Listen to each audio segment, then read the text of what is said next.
Magandang buhay, tuluyan ang hindi babalik sa live air. Usap-usapan ngayon ang kinabukasan ng morning talk show na Magandang Buhay matapos kumalat ang balita na hindi na raw ito babalik sa live airing. Sa nakalipas na taon, ilang beses na ring dumaan ang programa sa replays at channel transfers. Mula Kapamilya Channel at A to Z, umabot na rin ito sa All TV at Jeepney TV bilang simulcast. Subalit nitong mga huling buwan, tila mas dumami ang replay episode kaysa sa fresh content. Dahilan upang magtanong ang mga manonood kung tuluyan na nga bang magpapaalam ang programa sa live broadcast.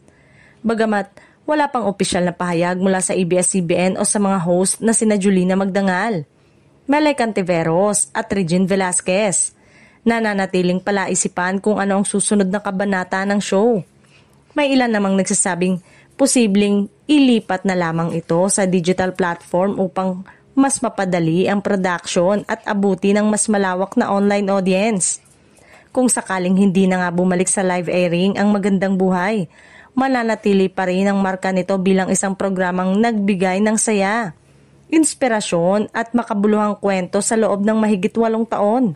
Ngunit hanggang wala pang formal na anunsyo, mananatiling nakabitin ang tanong, Magandang Buhay ba ay replay na lamang o may bagong yugto pa itong darating?